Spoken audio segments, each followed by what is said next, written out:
എൻ്റെ അപ്പൂപ്പൻ മരിച്ചപ്പോ SP പിള്ള മരിച്ചപ്പോ ആകെ വന്ന ഒരു ഹീറോ എന്ന് പറയുന്ന മമ്മൂക്കയാണ്. വേറെ ആരും വന്നിരുന്നില്ല. ഓപ്പണായിട്ട് പറയുകയാണെങ്കിൽ എനിക്ക് ഭയങ്കര ഇഷ്ടമാണ്. എനിക്ക് ലൈഫിൽ എൻ്റെ അച്ഛൻ, എൻ്റെ അമ്മ, എൻ്റെ മോളെ മാത്രം എനിക്ക് ബോധിപ്പിച്ചാൽ മതി. പുറത്തുനിന്ന് ഒരാൾ നമ്മുടെ ലൈഫിൽ ഒരു കമന്റ് പറയേണ്ട പോലും ആവശ്യമില്ല. പിന്നെ അവര് പറയട്ടെ. അഡ്മിറ്റ് ചെയ്തു രാവിലെ ഇവൾക്ക് ആ സ്വഭാവം ഉണ്ട്. ഭാവനയ്ക്ക് കാലൊടിഞ്ഞ് കെട്ടി വെച്ച് കിടന്നു കഴിഞ്ഞപ്പോഴത്തേക്കും വെള്ളം എടുക്കാനായിട്ട് തിരിഞ്ഞു. വെള്ളം എടുക്കാനായിട്ട് തിരിഞ്ഞ പുള്ളി വീണു. അപ്പൊ പുള്ളിയുടെ കൈ ഒടിഞ്ഞു. സത്യമായിട്ട് അവളത് കാണുമ്പോ അല്ലാന്ന് പറയട്ടെ. 2 ദിവസം കഴിഞ്ഞപ്പോ അതിലെ ഒന്ന് പാമ്പ് ഇത്രയും ഇങ്ങനെ കെട്ടിവെച്ച് കാലിന്റെ ഇങ്ങനെ ഉണ്ടല്ലോ ചേച്ചി, അതില് കൊത്തി വെച്ച് ഒരു കൂൾ ഡ്രിങ്ക്സ് വാങ്ങിച്ച് കുടിക്കാത്ത കൊതിയാണ് അതൊക്കെ. അപ്പൊ അങ്ങനെയുള്ള ഒരു മസാല വശ തിന്നാൻ കൊതിയാണ് പണ്ടൊക്കെ. ചേച്ചി ഇപ്പോഴും ഇമോഷണൽ ആവുന്നു. ഞാൻ ഇമോഷണൽ. പിള്ളേരുടെ കാര്യം പറയുമ്പോ എനിക്ക് മെയിൻലി എന്ന് വെച്ചാൽ എനിക്ക് അമ്മ ജീവിച്ചിരിക്കുമ്പോ ഞാൻ മരിക്കരുതേ എന്ന് പ്രാർത്ഥിക്കും. മറ്റേതൊക്കെ അലപരാതി റൗഡി പാമ്പുകൾ, അമ്മരൊക്കെ വൃത്തികെട്ടവന്മാർ. നമ്മൾ ആരാധിക്കുന്ന വേറെ. എന്താ എന്റെ ഇന്റർവ്യൂ എടുക്കാത്ത? ഞാൻ ഇത്തിരി എക്സൈറ്റഡ് ആയിരുന്നു ചേച്ചിനെ ഇന്റർവ്യൂ എടുക്കാനായിട്ട്. ഞാൻ കുറെ തവണ ചേട്ടാ അപ്പൊ ചേട്ടൻ എടുക്കുന്നതിൽ എക്സൈറ്റ്മെന്റ് ഇല്ലാന്ന് എല്ലാരോടും ഇതുപോലെ പറയും. ഞാൻ ആദ്യം നോട്ടീസ് ചെയ്തത് കയ്യിലത്തെ ഈ ബ്രേസ്ലെറ്റ്സും കുറച്ച് ഓവറായാലും എല്ലാവരും ശ്രദ്ധിക്കും. എന്റെ അമ്മ ഉൾപ്പെടെ അവനവനെ സ്നേഹിക്കാൻ മറന്നുപോയ ഒരാളാണ്. കുടുംബത്തിന് വേണ്ടി ജീവിക്കുന്ന ഒരാളാണ്. Make every wedding unforgettable. Joya Lucas, world's favorite jeweler. Yes, Oxygen year-end sale. Home അപ്ലയൻസിനും ഡിജിറ്റൽ ഗാഡ്ജറ്റ്സിനും ഈ വർഷത്തെ ഏറ്റവും വലിയ ഓഫറുമായി ഓക്സിജൻ ഇയർ എൻഡ് സെയിൽ ആരംഭിച്ചിരിക്കുന്നു. Say yes to EMIs, exchanges and more only at Oxygen, the digital expert. Oxygen, the digital expert. Welcome to movie well media. It's me Noorjahan and ഇന്ന് എൻ്റെ കൂടെ ഉള്ളത് അടിനാശം വെള്ളപ്പൊക്കം എന്ന സിനിമയുടെ വിശേഷങ്ങളുമായി മഞ്ജു ചേച്ചി ആൻഡ് അശോകൻ ചേട്ടൻ. വെൽക്കം. Thank you. അശോകൻ ചേട്ടനെ ഒരുപാട് തവണ ഇന്റർവ്യൂ എടുത്തിട്ടുണ്ട്. മഞ്ജു ചേച്ചിനെ ആദ്യമായിട്ടാണ് ഇന്റർവ്യൂ എടുക്കുന്നത് ഞാൻ. ഇതുവരെ ഇന്റർവ്യൂ എടുക്കാൻ പറ്റും. ഞാൻ കണ്ടിട്ടുണ്ടല്ലോ. അത് ഇന്റർവ്യൂ അല്ലാണ്ട് കണ്ടുള്ളതായിരിക്കും. പക്ഷെ ഞാൻ ആദ്യമായിട്ടാണ് ഇന്റർവ്യൂ എടുക്കുന്നത്.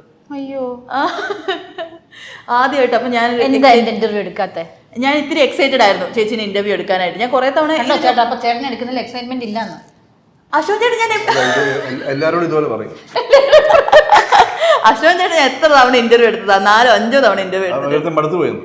അയ്യോ ഇല്ല ഇല്ല അങ്ങനെയൊന്നും ഇല്ല. നിങ്ങളൊക്കെ എപ്പോഴും നമ്മുടെ ലെജൻസ് അല്ലേ.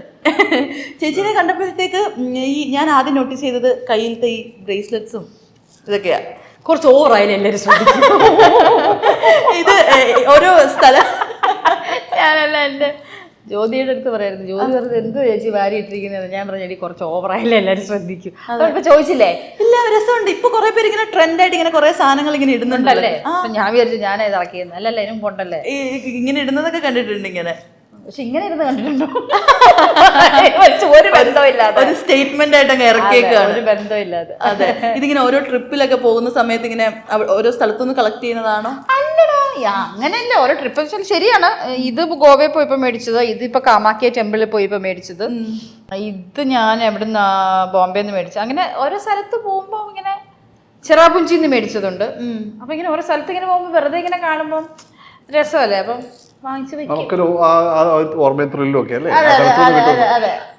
ഈ ഓരോ ട്രാവലൊക്കെ ചെയ്യുമ്പോ ഓരോ സ്ഥലത്തുനിന്ന് ചിലര് ഫ്രിഡ്ജ് മാഗ്നറ്റ്സ് ഒക്കെ കളക്ട് ഞാൻ ചെയ്യാറുണ്ട് അല്ലേ? അശോകൻ ചേട്ടൻ അങ്ങനെ കളക്ഷൻസ് ഒക്കെ. ഞാൻ പണ്ട് സ്കൂളിൽ പഠിക്കുമ്പോ ഈ എക്സ്കർഷൻ പോകുമ്പോൾ അന്ന് എല്ലാവരുടെ അട്രാക്ഷൻ കന്യാകുമാരിയാണ്. ശംഖുമാല, അതുപോലെ തന്നെ അവിടുത്തെ മണ്ണ് എടുക്കുക. ഇതൊക്കെ ആരൊക്കെ പറയാം കന്യാകുമാരിയുടെ മണ്ണാണ്, ഒരു ഭയങ്കര ദിവ്യത്വം പോലെ. ആ മണ്ണൊരു പ്ലാസ്റ്റിക്കിനകത്ത് അതിനകത്ത് വെച്ച് കൊണ്ടുനടക്കുക. ഇപ്പൊ ശംഖുമാല, പിന്നെ ഈ ഇത് നോക്കുന്ന സംഭവമുണ്ട് ബൈനോക്കുലർ. അതിങ്ങനെ ഓരോന്നിങ്ങനെ കറക്കി കഴിയുമ്പോൾ പല കളറിൽ ഇങ്ങനെ കാണും. അത് ഭയങ്കര ഇതിന്റെ ത്രില്ലായിരുന്നു. അത് ഭയങ്കര രസമാണ്. അങ്ങനെ അത് ഞാൻ കണ്ടിട്ടില്ല. അതൊക്കെ അന്ന് പിള്ളേരുടെ സംഭവമാണ്. അടിപൊളി. കൊച്ചു പിള്ളേരൊക്കെ ആണെങ്കിൽ പോലും ഇന്നും എനിക്ക് ആ ത്രില്ലുണ്ടോ അതിലൊക്കെ. അത് ഭയങ്കര രസമാണ്. ഇങ്ങനെ ബൈനോക്കുലറാണ്. അതിങ്ങനെ തിരിക്കുമ്പോഴത്തേക്കും പല കളറാവും. ഇങ്ങനെ പറഞ്ഞ് തിരിഞ്ഞിട്ട് വേറെ കളറാവും. അടുത്ത് തിരിക്കുമ്പോ ചുവപ്പ് വരും, അടുത്ത മഞ്ഞ വരും. അതിങ്ങനെ ചില്ല് പോലെ നമ്മുടെ ഈ വർണ്ണക്കടലാസ് പേപ്പറില്ലേ, അത് കട്ട് ചെയ്ത് തന്നെ ഇട്ടേക്കുന്ന ഓരോന്നിങ്ങനെ തിരിക്കുമ്പോൾ തോന്നുന്നു. തിരിക്കുമ്പോ അങ്ങനെ കളർഫുൾ ആയിട്ട് ഇങ്ങനെ വന്നോണ്ടിരിക്കും. പിന്നെ ശംഖ് കൊണ്ടുവരിക, അങ്ങനെ കുറെ കാര്യങ്ങളൊക്കെ അവിടെ നിന്ന് കിട്ടും. കന്യാകുമാരി പോകാനൊക്കെ ഒരു ത്രില്ലാണ്. അതെ, അപ്പൊ അവിടെ നിന്നൊക്കെ ഇങ്ങനെ ഓരോ സംഭവങ്ങളൊക്കെ ഇങ്ങനെ പെറുക്കൊണ്ട് വരും. മണ്ണ് ചിലപ്പോൾ ഈ അവിടുത്തെ മണ്ണിൻ്റെ ഒരു കളർ വ്യത്യാസമാണ്. അത് നമ്മളൊരു പേപ്പറിൽ പ്ലാസ്റ്റിക്കിലൊക്കെ ഇട്ടിട്ട് വീട്ടിൽ കൊണ്ടുവരും. കന്യാകുമാരിയിലെ മണ്ണാണ്, നമ്മൾ ചന്ദ്രനിലെ മണ്ണാന്നൊക്കെ പറഞ്ഞു പോലെ കൊണ്ടുവരുന്നത്. സ്കൂളിലൊക്കെ അതൊക്കെ കൊണ്ട് സ്റ്റാർ പിള്ളേരോട് ഭയങ്കര സംഭവം അതൊക്കെ അന്നത്തെ ത്രില്ലാണ് അതൊക്കെ. അതെ, പിന്നെ കടലിൽ ഇറങ്ങാന്ന് പറഞ്ഞൊരു ത്രില്ലാണ്. പിന്നെ കടത്തിലേക്കാണ് ആദ്യമായിട്ട് കടലിലേക്കാണ് സമയം അതൊക്കെ. ഇത് കുറച്ചതാ ഞാൻ കേട്ടോ, ഒരു വലിയ സാധനം കൂടെ ഉണ്ടായിരുന്നു. വലുതുണ്ടായിരുന്നു. മോളുടെ അടുത്ത് ഇറ്റലി പോയപ്പോഴത്തേക്കും ഫ്ലോറൻസിൽ പോയപ്പം അവിടുന്ന് മേടിച്ച ഒരു സാധനം കൂടെ ഉണ്ടോ, അതിങ്ങനെ കുറേ ഉണ്ട് ഇങ്ങനെ, അത് മാറ്റിയതാ. അത്ര ഓവറാ ഉണ്ടാക്കി. എവിടെ? ഇറ്റലിന്നോ? ഇറ്റലി പോയിട്ടുണ്ടല്ലേ? മോൾ അവിടെ പഠിച്ചേട്ടാ ഫ്ലോറൻസിൽ. ഇറ്റലിയും മഞ്ചേച്ചിയുടെയും കൂടെ മോളായിരുന്നു. എപ്പ വെച്ചാലും മോള് ഇറ്റലിയില്. ഞാനത് അവര് സ്കിറ്റ് ചെയ്തിട്ടുണ്ടായിരുന്നല്ലോ, മോള് ഇറ്റലി. ശരിക്കും ചേച്ചി എപ്പോഴും ഇറ്റലിയുടെ കാര്യം പറയാറുണ്ടോ? ഇറ്റലിയുടെ കാര്യമല്ല, മോൾ എവിടെയും ചോദിക്കുമ്പോ നമ്മൾ പറയില്ല ഇറ്റലിയിലാന്ന്. അതെ, അപ്പൊ മോൾ ഇറ്റലിയില്, അത് പിള്ളേര് വെറുതെ പറയുന്നതാ, അവിടെ കളിയാക്കുന്നതാ. അതെ, കാരണം ആ സമയത്ത് 2-3 പ്രാവശ്യം ഞാൻ ഇറ്റലി പോയി തിരിച്ചു വന്നപ്പോ ചേച്ചി ഇവിടെ പോയിച്ച് ഇറ്റലിയില്. ഓ ഇറ്റലിയില്, അപ്പൊ ഈ ഇറ്റലി എന്നുള്ള വന്നിട്ട് എന്നെ മോളെ കൂടെ കണക്ട് ചെയ്ത് അവന്മാരുണ്ടാക്കിയതാ സ്കിറ്റാ. അല്ലാതെ അങ്ങനെ ഇപ്പൊ ചേട്ടൻ ചോദിച്ചില്ലേ? അതെ, നമ്മൾ പറയുമ്പോഴത്തേക്ക് നമ്മൾ നാച്ചുറലി അങ്ങ് പറയുന്നത്. ഇഡ്ഡലി പിടിക്കുന്ന കൊച്ചു കാണ്ടല്ലാന്ന് പറയാൻ പറ്റും. സത്യം. അശോക് ചേട്ടാ, ഇപ്പൊ നമ്മൾ ഈ ശേഖരണത്തിന്റെ ഒക്കെ കാര്യം പറഞ്ഞില്ലേ, ഇതുപോലെ കുഞ്ഞുനാളില് ഉണ്ടായിരുന്ന കളക്ഷൻസ് ഒക്കെ എന്തൊക്കെയാ? ഇതേപോലെ ചില ഞാൻ കണ്ടിട്ടുണ്ട്, ഈ ബസ് ടിക്കറ്റ്സ് വെക്കുന്നവരെ, അങ്ങനെ റീചാർജ് കൂപ്പൺ വെക്കുന്നവരെയൊക്കെ കണ്ടിട്ടുണ്ട്. അങ്ങനെ ഉണ്ടായിരുന്ന കളക്ഷൻസ് ഞാനൊക്കെ പിന്നെ ഈ അത് പലരും ചെയ്യുന്ന സ്റ്റാമ്പ് ശേഖരണം ഉണ്ടായിരുന്നു. പലതരം സ്റ്റാമ്പുകളൊക്കെ കാണുമ്പോൾ അത് വായിച്ച് ബുക്കിലോ എവിടെയെങ്കിലും ഒട്ടിച്ച് ഇങ്ങനെ വെക്കുക. പ്രത്യേകിച്ച് കാര്യമൊന്നുമില്ല, അങ്ങനെയൊക്കെ ഒരു ഭയങ്കര ഇഷ്ടമായിരുന്നു അതൊക്കെ. പിന്നെ ഈ എക്സ്കർഷൻ പോകാന്ന് പറയുമ്പോൾ തന്നെ ഒരു വലിയ നമ്മൾ അമേരിക്കയിലെ പോകുന്ന പോലെ അന്നൊക്കെ. 100-100 അല്ല 10-200 കിലോമീറ്റർ ഉണ്ടോ എൻ്റെ സ്ഥലത്തും, ചേപ്പാട് സ്ഥലത്തും ഉണ്ടാവും. പക്ഷെ പിള്ളേരെല്ലാം കൂടെ എക്സ്കർഷൻ അധ്യാപകരെല്ലാം പോകുമ്പോൾ അതൊരു വലിയ സംഭവമാണ് അന്നത്തെ. പിന്നെ അന്നത്തെ പിന്നെ പോകുന്ന വഴി നല്ല കൂൾ ഡ്രിങ്ക്സ് കുടിക്കുക. അന്നൊന്നും ഇത് വാങ്ങിയില്ല, വീട്ടുകാരോട് പോകുമ്പോൾ കിട്ടത്തില്ല. മാത്രമല്ല ഇതാരും വാങ്ങിച്ചു തരത്തില്ല, ഡേഞ്ചറാണെന്ന് പറയും. അതൊന്നും കഴിക്കരുത്, ഐസൊക്കെ ഇട്ടാ കൊള്ളില്ല. നമ്മളിതൊക്കെ വലിയ തൊഴില്ല. അന്ന് 15 പൈസയൊക്കെ ഉള്ളു ഒരു കൂൾ ഡ്രിങ്ക്സ് വാങ്ങിച്ച് കുടിക്കാത്ത കൊതിയാണ് അതൊക്കെ. അപ്പൊ അങ്ങനെയുള്ള ഒരു മസാല ദോശ തിന്നാൻ കൊതിയാണ് പണ്ടൊക്കെ. അതൊക്കെ അങ്ങനെ ഹോട്ടലിൽ നമ്മൾ കഴിക്കുള്ളല്ലോ. 15-20 പൈസ ഉള്ളെന്ന് ഒരു മസാല ദോശയ്ക്ക് അന്നത്തെ. പിന്നെ ഈ കന്യാകുമാരി പോലുള്ള ത്രില്ലുകളും കാര്യങ്ങളൊക്കെ അങ്ങനെ അങ്ങനെയൊക്കെയുള്ള ഭയങ്കര ചെറുപ്പത്തിൽ ഇഷ്ടം. ഇത്തരത്തിലുള്ള കാര്യങ്ങളൊക്കെ മഞ്ചേച്ചിക്ക് കണക്റ്റബിൾ ആണോ? ഈ വീട്ടുകാരുടെ കൂടെ പോകുമ്പോ ഇതൊന്നും വാങ്ങിച്ചു തരില്ല? അച്ഛൻ ഒന്നും മേടിച്ചെടുത്തില്ല. പണ്ട് ഞാൻ ബസ്സിൽ പോകുമ്പോ ഛർദിക്കുമായിരുന്നു. തിരുവനന്തപുരത്ത് അച്ഛൻ BSSCയിലായിരുന്നു. അപ്പൊ തിരുവനന്തപുരത്താ സെറ്റിൽ ചെയ്തിരിക്കുന്നത്. എന്റെ സ്ഥലം ഏറ്റുമാനൂരാ. അപ്പൊ ഏറ്റുമാനൂർ വെക്കേഷന് പോകുമ്പോൾ മുഴുവൻ അച്ഛനെ ഒന്നാമത് ബസ്സിലേ പോവുള്ളൂ. അന്നത്തെ ഇതല്ലല്ലോ, അവരുടെ ഗവൺമെന്റ് കേന്ദ്ര സർക്കാരിലാണെങ്കിൽ പോലും ആ ശമ്പളം കൊണ്ട് ജീവിക്കുന്ന ഫാമിലിയാണ്. അപ്പൊ അത്രയും വലിയ, ഇപ്പൊ എനിക്ക് തോന്നുന്നു ട്രെയിനിനെക്കാട്ടിലും പൈസ കുറവായിരുന്നു ബസ്സിന്. ഇന്ന് അത് കൂടുതലാന്ന് തോന്നുന്നു, ഇല്ല തോന്നുന്നു. അപ്പൊ അന്ന് അങ്ങനെ ബസ്സിൽ പോകും. അത് ഞാൻ കയറിയ വോമിറ്റ് ചെയ്യും, എത്ര പറഞ്ഞാലും അച്ഛൻ കേൾക്കത്തില്ല ട്രെയിനിൽ പോകാന്ന് പറഞ്ഞാൽ. അങ്ങനത്തെ ഇതൊക്കെ ഉണ്ട്. പിന്നെ ഇവിടുത്തെ കൊണ്ടുപോകത്തില്ല അച്ഛൻ. പിന്നെ ചെറിയ പിശുക്കനും കൂടെ ആയിരുന്നു. ഇപ്പോഴും പിശുക്കുണ്ട്. നല്ല പിശുക്ക. അത് ഓരോരുത്തരുടെ ഒരു രീതി അല്ലേ, അതൊന്നും മാറത്തില്ലല്ലോ, പിശുക്കത്തരവും കാര്യങ്ങളും. കുറച്ച് പിശുക്ക് ജീവിതത്തിൽ വേണം. അതെ, കംപ്ലീറ്റ് അടിച്ചു പൊളിച്ച് നടന്നാൽ എന്ത് ചെയ്യും? ആവശ്യമെല്ലാം വേണം. അച്ഛൻ പിശുക്കും, ഞങ്ങൾ പേഴ്സിന്ന് മോഷ്ടിച്ചു, ഞാനും എൻ്റെ അനിയനും കൂടെ. ഇത് എന്നെ പരിപാടി ഇതാ. സ്കൂളിൽ ഉച്ചക്ക് പിന്നെ ക്ലാസ് വിട്ട് കഴിഞ്ഞാൽ വിളിച്ചേക്കും ഉണ്ണാനായിട്ട്. നമ്മുടെ സ്കൂളിൻ്റെ അപ്പുറത്തെ ഒരു മൂലയ്ക്ക് ഈ ഐസ് ഫ്രൂട്ട് കച്ചവടമുണ്ട്. എല്ലാ സ്കൂളിലും ആളുകളുണ്ട്. ബില്ല് പിടിച്ചോണ്ടിരിക്കും. അപ്പോൾ ഇത് അന്ന് ഒരു സ്റ്റിക്കിന് 5 പൈസയാണ്. 3 പൈസയ്ക്ക് നമ്മൾ അയാളെ കാല് പിടിച്ചാൽ 3 പൈസ കിട്ടും. 3 പൈസയുണ്ട്. കൊണ്ടുപോവാ, അങ്ങനെ തരും. പിന്നെ മറ്റേ ഈ പാൽ ഐസ്ക്രീം ഉണ്ടെന്ന്, സേമിയൊക്കെ വെച്ച് അടിപൊളി സാധനം. അത് ഈ പൈസ ഉള്ള പിള്ളേരായിരിക്കും. 10 പൈസ പൈസ ഉള്ളവർ ഇഷ്ടം പറയും. 10 പൈസയാണ്, 7 പൈസക്ക് തരും. ഭയങ്കര പൈസ എന്നൊക്കെ. അപ്പൊ ഇത് വാങ്ങിക്കാൻ വീട്ടിൽ തരത്തില്ല. അപ്പൊ ഞാൻ എന്ത് ചെയ്യുന്ന അമ്മയുടെ കട്ടിലെ ഈ ബെഡിൻ്റെ അടിയിൽ അത് ചില്ലറ പൈസ ഇങ്ങനെ കൂട്ടി കുറച്ചൊക്കെ കാണും. അത് 5 പൈസ, 10 പൈസ, 25 പൈസ എന്നൊക്കെ പ്രശ്നം. ഞാനത് മോട്ടിച്ച് 10-15 പൈസ, 15 പൈസ എടുക്കാൻ പേടിയുണ്ടാവും. അത് അറിയുമല്ലോ, ശരി, അത് മോഷണമല്ലേ, പേടിയാവും എന്നൊക്കെ അങ്ങനെയൊക്കെ വെച്ച് 10 പൈസ 15 പൈസ എടുക്കും. ഇതൊരു 2-3 ദിവസത്തേക്കുള്ള കാണും. ചിലപ്പോൾ ഒരു ദിവസം കൊണ്ട് അത് തീരും. കൊതി സഹിക്കാൻ പിറ്റേ ദിവസം എന്ത് ചെയ്യും പിന്നെ അങ്ങനെയൊക്കെയുള്ള അതൊരു ഇതായിട്ടോ, അത് ഭയങ്കര nostalgic ആയിട്ടുള്ള സംഭവം. അത് പണ്ടത്തെ കാലത്ത് പറഞ്ഞ ഐസ്, ഇന്നത്തെ കള്ളത്തരങ്ങളില്ല അന്ന്, കുറവാ. ഉണ്ടാവോ ഇനി നമുക്ക് അറിയുന്നില്ലല്ലോ. ഇന്നല്ലേ നമ്മള് വെള്ളം വിശ്വസിച്ച് കുടിക്കാൻ പറ്റില്ല, അങ്ങനെയുള്ള കുറെ നമുക്ക് ഇത് വരും.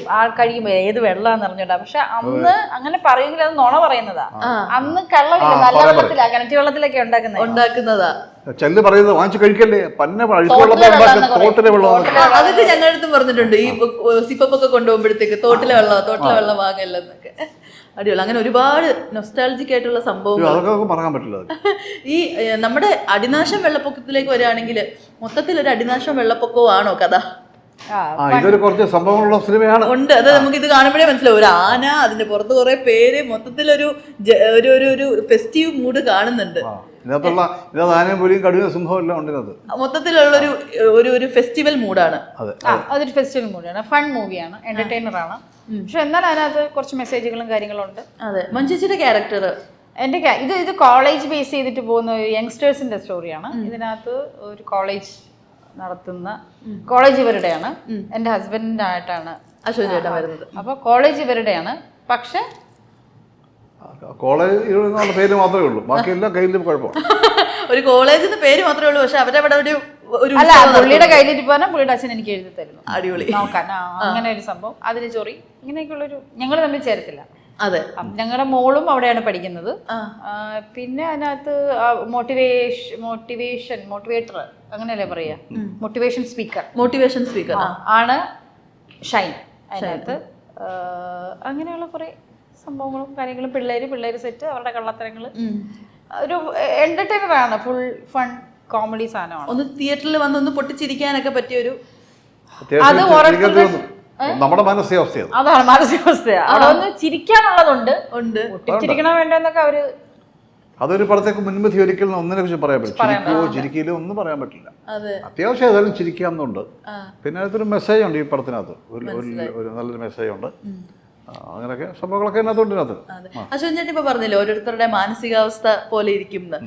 ശരിക്കും പറഞ്ഞാല് ഇപ്പൊ നമ്മളിങ്ങനെ കുറെ കാണുന്നുണ്ട്. നമ്മൾ ഈ പറയുന്ന പോലെ ട്രെയിനിലും ബസ്സിലൊക്കെ യാത്രയൊക്കെ ചെയ്യുന്ന സമയത്ത് ഓരോരുത്തർ വന്നിങ്ങനെ ഒച്ചത്തിലൊക്കെ പാട്ട് പാടി അവിടെ ഒന്ന് എൻജോയ് ചെയ്യിപ്പിക്കുന്നതൊക്കെ. അപ്പോഴും ഇതേപോലത്തെ കമന്റ്സ് ഒക്കെ വരാം. എല്ലാവർക്കും അത് ചിലപ്പോൾ എൻജോയ് ചെയ്യാൻ പറ്റിയെന്ന് വരില്ല. പലരും പല മാനസികാവസ്ഥയിലൂടെ പോകുന്ന ആളുകളായിരിക്കത്തില്ല എന്നൊക്കെ. അങ്ങനത്തെ കാര്യങ്ങളൊക്കെ കണ്ടിട്ടുണ്ടോ? ഇതേപോലെ പബ്ലിക് പ്ലേസസിലുള്ള പാട്ടുകളും അങ്ങനെ അവതരിപ്പിക്കുന്നതൊക്കെ ഉണ്ട്. അല്ല, ഞാൻ ഇപ്പോൾ ഈ ചിരിയുടെ കാര്യം തന്നെ ആദ്യം പറയാം. ഈ എത്ര നമുക്കൊക്കെ കേട്ടാൽ ഒരുമാതിരിപ്പെട്ടവർക്കെല്ലാം ചിരി വരുന്ന എന്തെങ്കിലും കാര്യങ്ങൾ, തമാശകളൊക്കെ പറഞ്ഞാൽ ഒട്ടും ചിരിക്കാത്ത ആൾക്കാരുണ്ട്. അത് സിനിമയിൽ തന്നെ ചില ആൾക്കാരുണ്ട്. ചില ഇപ്പോൾ ഒരു ഭയങ്കര ഒരു ഹ്യൂമറസ് ആയിട്ടൊരു നമ്മളൊരു സീൻ നമ്മൾ എടുത്തു കഴിഞ്ഞാൽ, ഒരു ഷോട്ട് എടുത്തു കഴിഞ്ഞാൽ അവിടെ ഇരിക്കുന്നവരെല്ലാം ചെയ്യും. പക്ഷേ ചില ഡയറക്ടേഴ്സ്, ഞാൻ പേരൊന്നും പറഞ്ഞില്ല, ചുരുക്കം ചില ആൾക്കാർ ചിരിക്കത്തില്ല. എങ്ങനെ കണ്ടോണ്ടിരിക്കുക, കട്ട് പ്ലീസ്, കട്ട്, അവിടെ കൂട്ട ചിരിയിരിക്കുന്നുണ്ട്, കട്ട്, ഓക്കെ. ഇങ്ങനൊരു വളരെ സീരിയസ് ആയിട്ട് ഒരു രംഗം ചിത്രീകരിച്ച പോലെയാണ് ചുരുക്കം ചില ആൾക്കാർ. കോമഡി എന്ന് പറയുന്ന സംഭവം യാതൊരു റിയാക്ഷൻ ഇല്ലാത്തവരുണ്ട്. അത് ഓരോരുത്തരുടെ ബ്രെയിൻ വർക്ക് ചെയ്യുന്നതാണ്. ബ്രെയിൻ വർക്ക്, അതായത് ഞാൻ പറഞ്ഞ ഒരു മാനസികാവസ്ഥ ഓരോരുത്തരുടെ. മനസ്സിലായി. അതാണ് അവരെന്താ മാക്സിമം ജപിച്ചിരിക്കും, ഇങ്ങനെ ഇരിക്കുന്നവരുണ്ട്. ചിലപ്പോൾ നമ്മുടെ ഒരു ബാഡ് മൂഡ് ആണെങ്കിൽ ചിലപ്പോൾ നമുക്ക് ഒരു കോമഡി അങ്ങനെ ഒരു മൂഡ് മനുഷ്യനാണ് സ്വാഭാവികമായിട്ട്. മാത്രമല്ല എനിക്കൊന്ന് ബ്രെയിൻ്റെ, അതായത് ഇപ്പൊ ഒരു ചിരി ഇരിച്ചിരി പമ്പർച്ചിരി പരിപാടി ഞാൻ ഇരിക്കുന്നു, എനിക്ക് നിസ്സാര പ്രശ്നം മതി, ഞാൻ പൊട്ടിച്ചിരിക്കും ഭയങ്കരമായിട്ട്. ഞാൻ ചിരിക്കും, ചിരി വരും. പക്ഷെ ചിലവർക്ക് എന്റെ അടുത്തിരിക്കുന്ന ചില ആൾക്കാർക്ക്, ഇപ്പൊ പിഷു അങ്ങനെ ചിരിക്കുന്ന ഒരാളല്ല. പിഷു നമ്മളെ ഒരുപാട് ചിരിപ്പിക്കുന്ന ആളാ, പക്ഷെ അത്രയും ചിരിക്കുന്ന ആളല്ല. ഇന്നസെന്റ് ആയിട്ട് അങ്ങനെ ആയിരുന്നു എന്ന് പറഞ്ഞു കേട്ടിട്ടുണ്ട്. അദ്ദേഹം ചിരിക്കും, പക്ഷെ അദ്ദേഹം ചിരിപ്പിക്കാനാണ് കൂടുതൽ ചിരിക്കും. നമ്മുടെ നല്ല തമാശകൾക്ക് ചിരിക്കും, പക്ഷെ ഈ പറയുന്ന പോലെ അടുത്തൂടെ പോയാൽ ചിരിക്കുന്ന ഒരാളല്ല. അങ്ങനെയാണ്, ജഗതി ചേട്ടൻ അങ്ങനെയാണ്. ചുരുക്കാട് പൊട്ടിച്ചിരിക്കും, പക്ഷെ പറഞ്ഞിട്ട് നമ്മൾ ചിരിക്കുന്നതിനൊന്നും പുള്ളി ചിരിക്കില്ല. നമ്മൾക്ക് ചിരിപ്പിച്ചെടുക്കാനായിട്ട് ഇത്തിരി ഒരു പാടാ അല്ലേ ആളെ. പുള്ളിക്ക് ചില മോഡി തോന്നി അത് കറക്റ്റാന്നോ വളരെ പൊട്ടിച്ചിരിച്ചു കളി. അതിപ്പോ ഞാൻ ചിരിക്കുന്ന കണ്ടിട്ട് ഒരുപാട് പേര് കമന്റിൽ വന്നിട്ടുണ്ട്, ഇവിടെ എന്നെ കണ്ടിട്ട് ഈ കടന്ന് ചിരിക്കുന്നതെന്ന്. നമ്മുടെ ഒരു ചിരിയില് ഓരോരുത്തർ മാനസികാവസ്ഥയാണ്. മാനസികാവസ്ഥയല്ല, ബ്രെയിൻ, നമ്മുടെ ഹോർമോൺ, നമ്മുടെ ബ്രെയിൻ അങ്ങനെയാണ്. നമുക്ക് ഒരുപാട് സംഭവങ്ങളുള്ള ഒരു ശരീരമാണല്ലോ ഇത്. അതെ, ചില മനുഷ്യർക്ക് പെട്ടെന്ന് സോഫ്റ്റ് ആയിരിക്കും, പെട്ടെന്ന് ചിരി വരും. എന്റെ ചിരി ഹോർമോൺ കുറച്ച് കൂടുതലാ. അടുത്തൂടെ പോയാൽ ഞാൻ പൊട്ടിച്ചിരിക്കുന്നുണ്ട്. ചിരി നിർത്താൻ പാടുപെടാറുണ്ടോ? പിന്നെ ശ്വാസം മുട്ടും, കരയും. എന്നിട്ട് ഞാൻ കരയും. എഴുന്നേറ്റൊക്കെ പോയിട്ടുണ്ട് സീറ്റിൽ നിന്ന്. നമ്മുടെ ഒരു ചിരിക്കുന്നുണ്ട്. സീറ്റിൽ നിന്നൊക്കെ എഴുന്നേറ്റ് പോയിട്ടുണ്ട്. വയറ് ഉളുക്കിയിട്ട് നമ്മൾ ഇങ്ങനെയൊന്നും ചിരിക്കാൻ പറ്റില്ല. കുറെ ഞാൻ എഴുന്നേറ്റ് പോകും. അങ്ങനെയൊക്കെ വേറെ ചിലക്കാർ എന്ത് പറഞ്ഞാലും ചിരിച്ചുകൊണ്ട് പറയുന്നവരുണ്ട്. നമുക്ക് കുറെ ഇയാൾക്ക് വട്ടാണെന്ന് തോന്നിപ്പോ. ചില ചുമ്മാ എന്തുകൊണ്ട് വിശേഷം? ഒന്നുമില്ല, എനിക്ക് ഞാൻ പേര് പറയുന്നില്ല, എനിക്ക് എല്ലാം അടുപ്പമുള്ള ഒരാളാണ്. പിന്നെ വേറെ ഹോസ്പിറ്റലാണ് പുള്ളി അല്ലേ, ഇന്നലെ അഡ്മിറ്റ് ചെയ്തു. സത്യം ഞാൻ ആ അയ്യോ മരിച്ചുപോയി. അല്ല അങ്ങനെ മരിച്ചുപോയോ? ആ ഇന്ന് രാവിലെ എന്തുകൊണ്ട്? അല്ല വിളിച്ച വിഷമത്തിലല്ലേ, കുറച്ച് വിഷമത്തിലാ പുള്ളി. ഇങ്ങനെയൊക്കെ എന്ത് പറയാനും ചിരിച്ചോണ്ട് നമുക്ക്. ഞാൻ എക്സറേറ്റ് പറയുന്നല്ല, എല്ലാം ഒരു അക്ഷരം ഒരു വേർഡ് പറയുന്ന എല്ലാം ചിരിച്ചോണ്ട് പറയുന്നവരാണ്. നമുക്ക് വല്ലാതെ നല്ല ക്യാരക്ടർ സ്പെസിഫിക് ആയിട്ട് ചെയ്യാൻ പറ്റുന്ന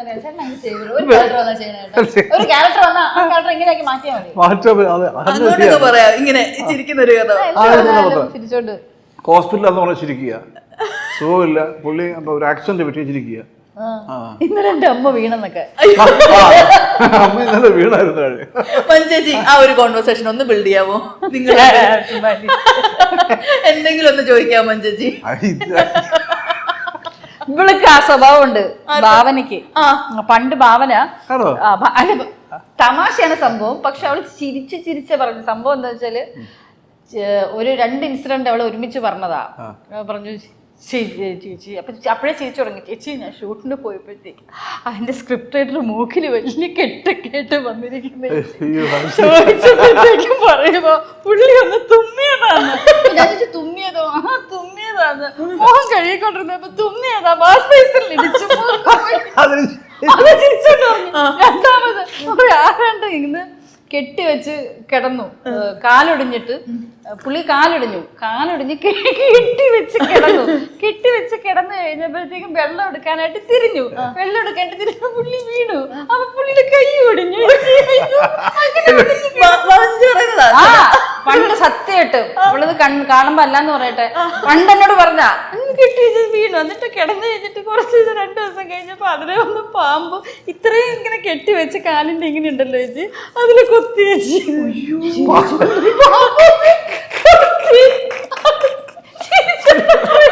പക്ഷെ അതിലൊരു ഹ്യൂമർ കണ്ടു എന്നുള്ളതാണ്. നമ്മൾ ചിന്തിച്ചു നോക്കിയേ, സിനിമയിലാണ് ഈ സീൻ വന്നിരുന്നെങ്കിൽ നമ്മൾ ചിന്തിച്ചു നോക്കി നമ്മൾ ചിരിക്കത്തില്ലേ? പിന്നെ ഇടിവെട്ടിയവനെ പാമ്പ് കടിച്ചെന്ന് പറഞ്ഞ അവസ്ഥയാ. ശരി, അവള് പറയും മോഹം കഴുകാൻ പോയിട്ട് തുമ്മി ആ വാഷ് ബേസിൽ ഇടിച്ച് അവന്റെ മൂക്ക് മുറിഞ്ഞ അവസ്ഥ ഒന്ന് ആലോചിക്കും. ചിരി വരത്തില്ലേ സംഭവം?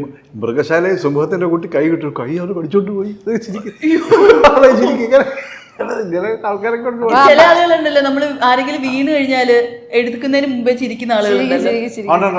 എന്നിട്ട് പറയുകയും ചെയ്യും, മനസ്സിൽ ദുഷിപ്പുണ്ടായിരുന്നെങ്കിൽ ഞങ്ങൾ ചിരിക്കില്ലായിരുന്നു എന്നൊക്കെ.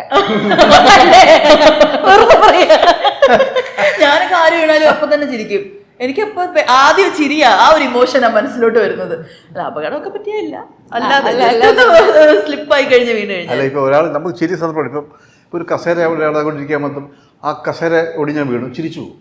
പിന്നെ അല്ലേ, ഞാൻ കണ്ടുണ്ട്.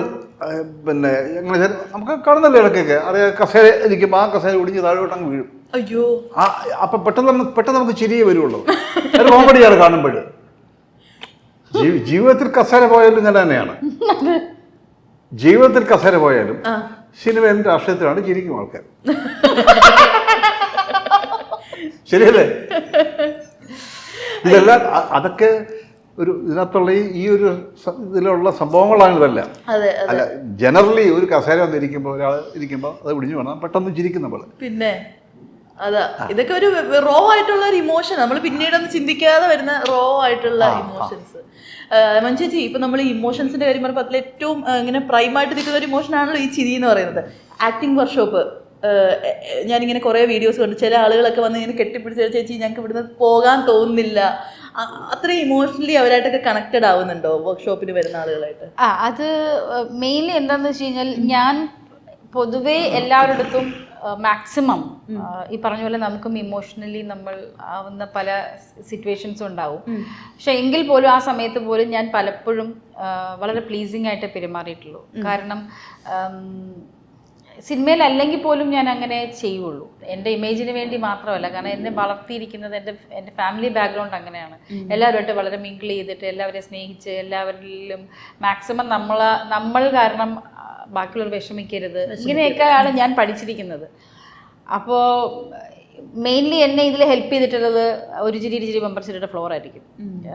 കാരണം അവിടെ വരുന്ന സാധാരണക്കാരായ ജനങ്ങൾ എന്നെ കാണുകയും കെട്ടിപ്പിടിച്ച് കരയുകയും സ്നേഹിക്കുകയും ഞാനും തിരിച്ചതുപോലെ അമ്മമാരെയും കുഞ്ഞുങ്ങളെയൊക്കെ സ്നേഹിക്കുകയും കൊഞ്ചിക്കുകയൊക്കെ ചെയ്യുമ്പോൾ അവർക്കുണ്ടാകുന്നൊരു അവർക്കുണ്ടാകുന്നൊരു ഇമോഷണൽ കണക്ഷൻ ഉണ്ട്. അത് ഇത്രയും ജനങ്ങൾ കാണുമ്പോൾ അവർക്കും എൻ്റെ അടുത്തൊരു കണക്ഷൻ ഉണ്ട്. അപ്പോൾ ഇത് കണ്ടുവരുന്ന ആൾക്കാരാണ് കൂടുതലും നമ്മുടെ അവിടെ ഉള്ളത്. പിന്നെ അവരുമായിട്ടുള്ള ഒരു രസം, പിള്ളേരങ്ങ് മിങ്കിളാവും. ഞാൻ ഫാമിലി ആയിട്ട് തന്നെയാണ് അവിടെ, ഒരു ക്ലാസ് അങ്ങനെയൊന്നുമില്ല, ഒരു ഫാമിലി അറ്റ്മോസ്ഫിയർ തന്നെയാണ് എൻ്റെ ആക്ടിങ് വർക്ക്ഷോപ്പിൽ. പലർക്കും എനിക്കതൊരു ഹീലിംഗ് പ്രോസസ് കൂടിയാണെന്ന് ഫീൽ ചെയ്തിട്ടുണ്ട് പല ആളുകൾക്കും. ഞാൻ കാർത്തിക് സൂര്യയുടെ ഒക്കെ വ്ളോഗിൽ കണ്ടിട്ടുണ്ട്, അവരൊക്കെ പറയുന്നുണ്ട് ചേച്ചി എനിക്ക് ഇനിയും വരണം എന്നൊക്കെ പറയുന്നത് കണ്ടിട്ടുണ്ട്. അതൊരു ഹീലിംഗ് പ്രോസസ് ആണ്. 3 ദിവസം എങ്ങനെയാണെന്ന് അറിഞ്ഞുകൂടാതെ വരുന്നു, ഒരു ഫാമിലി ആയിട്ട് തിരിച്ചു പോകുന്നു, ഇമോഷൻ കണക്റ്റ് ആവുന്നു. അതെ, ഞാൻ അവരിൽ ഒരാളായിട്ടാണ് നിന്നിട്ടുള്ളത്. ഈ വരുന്നവരെല്ലാം സിനിമ സ്വപ്നം കണ്ട് വരുന്ന ആളുകൾ മാത്രമാണോ? എല്ലാവരും അങ്ങനെ തന്നെ ആയിരിക്കും. ആക്ടിങ്ങിനോട് താല്പര്യമുള്ള എല്ലാവർക്കും അൾട്ടിമേറ്റ് എന്ന് പറയുന്നത് സിനിമ തന്നെയാണ്. പക്ഷെ ഡിപ്പെൻസ് നമ്മളുടെ സമയം അല്ലേ ചേട്ടാ? അതെ, ടൈം ഒരു പ്രധാന ഘടകമാണ്. അതെ, ഈ ചേച്ചി പറഞ്ഞില്ലായിരുന്നു ഒരു ചിരി ഇരുചിരിയുടെ ഫ്ലോറ് ചേച്ചിയുടെ ഈ ഒരു ഇമോഷൻസിൻ്റെ കാര്യത്തിലൊക്കെ അതൊരു ഭാഗമായിട്ടുണ്ടെന്ന്. ഞാൻ ചേച്ചീനെ ഏറ്റവും കൂടുതൽ ആ ഒരു ഫ്ലോറിൽ ഇമോഷണലി വീക്കായിട്ട് കണ്ടൊരു സീൻ മറ്റേ 2 ബ്ലൈൻഡ് ആയിട്ടുള്ള ആളുകൾ.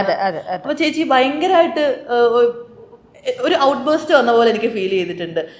എന്തായിരുന്നു ശരിക്കും അവിടെ സംഭവിച്ചത്? അവിടെ സംഭവിച്ചത് എല്ലാവർക്കും അറിയാവുന്ന കാര്യമാണ്. കുറെ നെഗറ്റീവ് കമന്റ്സ് അതിനകത്തുണ്ടായിരുന്നു, പോസിറ്റീവ് കമന്റ്സും ഉണ്ടായിരുന്നു. പക്ഷെ അതെനിക്ക് ആരും ബോധിപ്പിക്കേണ്ട ആവശ്യമില്ല.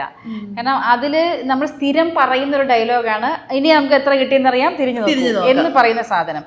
പക്ഷെ അതുപോലെ അവരുടെ അത്രയും മനോഹരമായ ഒരു പെർഫോമൻസ് ആയിരുന്നു. കാരണം അവരുടെ മൈനസുകൾ മറച്ചു വെച്ചുകൊണ്ട്, അല്ലെങ്കിൽ അവരുടെ മൈനസുകൾ കണക്കാക്കാതെ അവർ പെർഫോം ചെയ്ത് കണ്ടപ്പോൾ എനിക്കുണ്ടായൊരു ഓൾറെഡി ഞാൻ ഇമോഷണൽ ആയിരുന്നു. ഇമോഷണലി ഞാൻ ഭയങ്കര വീക്കായിട്ടിരിക്കുന്ന സമയത്താണ് അവരുടെ അടുത്ത് ചാറ്റ് ചെയ്ത് കഴിഞ്ഞപ്പോൾ ഇനി എത്ര കിട്ടിയെന്നറിയാം തിരിഞ്ഞു നോക്കൂ എന്ന് പറഞ്ഞതിന് ശേഷമാണ്. അത് കഴിഞ്ഞപ്പോഴാണ് ആ സെക്കൻഡിൽ എനിക്ക് പെട്ടെന്ന് റിയലൈസ് കത്തി ഇതാണെന്നുള്ളത്. ഞാൻ പെട്ടെന്ന് ബ്ലാങ്കായി, ഞാൻ ചുറ്റും നോക്കി, പറഞ്ഞു പോയല്ലോ എന്നുള്ളൊരിതായി. പേടിച്ചു പോയോ? എനിക്ക് ഭയങ്കര കുറ്റബോധം തോന്നിപ്പോയി. പേടിയല്ല അവിടെ വരുന്നത്, അവിടെ പേടിക്കേണ്ട ആവശ്യമില്ലല്ലോ, കുറ്റബോധമായി പോയി. അവരും അങ്ങ് ബ്ലാങ്ക്, അവർക്ക് മനസ്സിലായില്ല. എൻ്റെ അടുത്ത് നിന്ന് സാബുവിനും നസർക്കൊക്കെയാണ് മനസ്സിലായത്. അപ്പൊ സാബുവിനും മനസ്സിലായി എൻ്റെ കയ്യിൽ നിന്ന് പോയത്. അപ്പൊ സാബു പെട്ടെന്ന് അല്ല ചേച്ചി ഉദ്ദേശിച്ചത് ഇതാണ്, അങ്ങനെയാണ്, കുഴപ്പമില്ല. ഞാൻ പെട്ടെന്ന് സോറി പറഞ്ഞു. മനസ്സിലായി.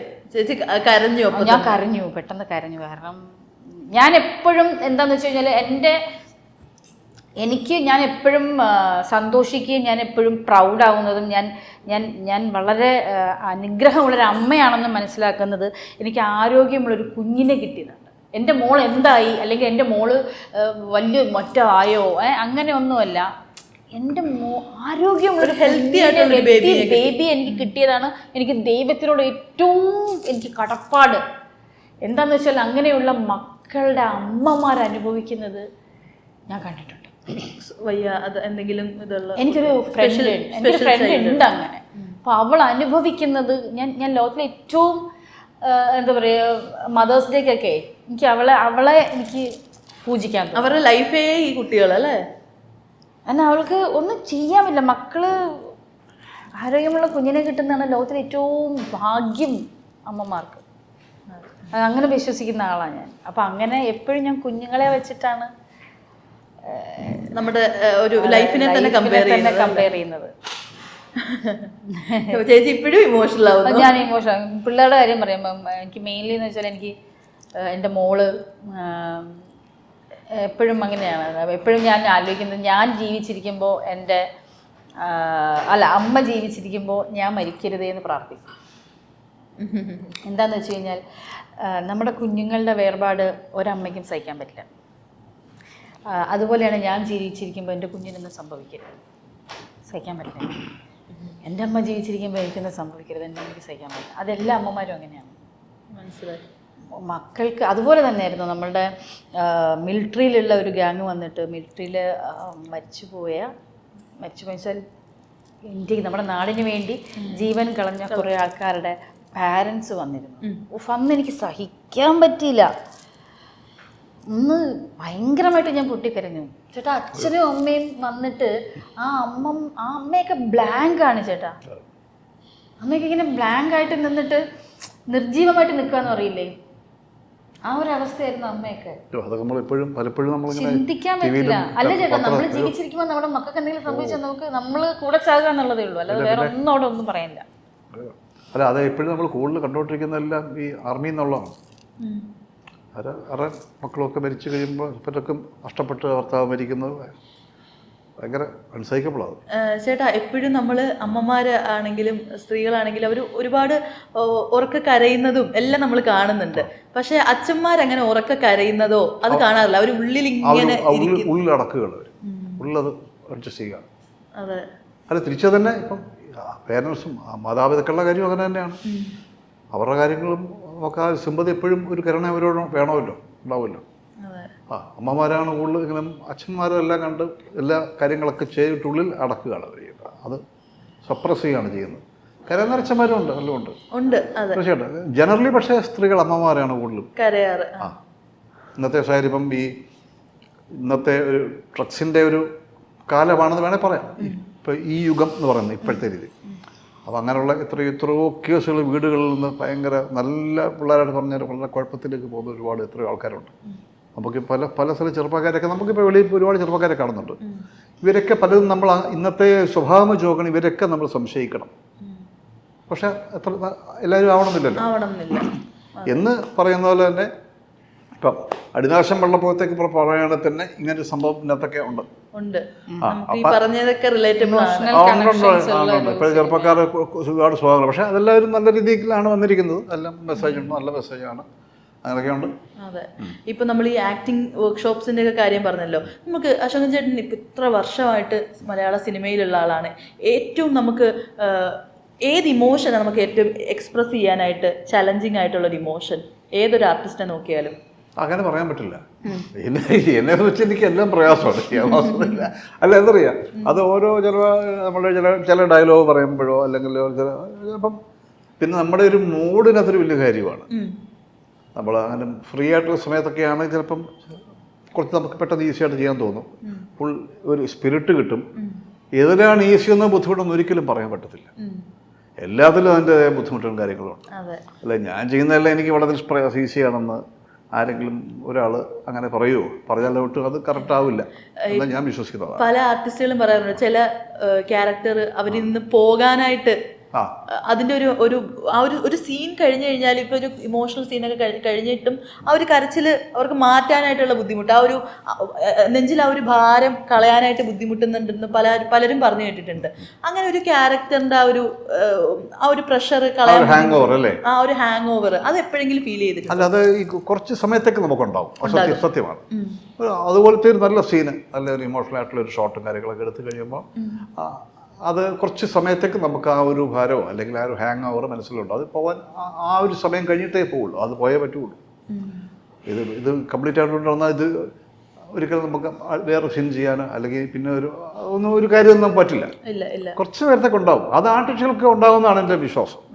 ആക്ടേഴ്സ് ഉണ്ടാവും. മഞ്ചേച്ചിക്ക് ഉണ്ടോ അങ്ങനെ ഒരു മെമ്മറി ഉണ്ടോ? അങ്ങനെ ഒരു സീൻ കഴിഞ്ഞതിന് ശേഷവും അതിൽ നിന്ന് പോകാനായിട്ട് ഇത്തിരി ഒന്ന് ബുദ്ധിമുട്ടിയ ഒരു മെമ്മറി ഉണ്ടോ? ഞാൻ ബേസിക്കലി ഞാൻ ആക്ഷൻ്റെയും കട്ടിൻ്റെയും ഇടയ്ക്ക് നിൽക്കുന്ന ഒരു ആക്ടറാണ്.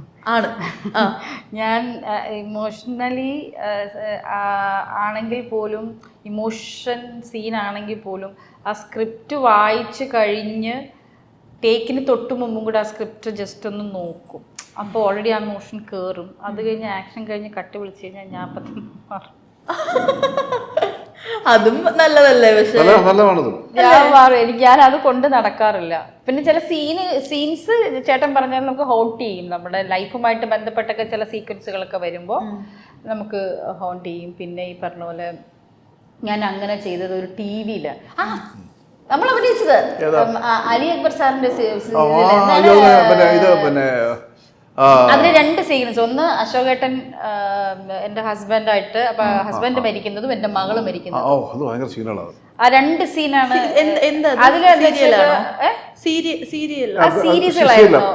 സുന്ദരന്മാരും സുന്ദരികളും അല്ലേ?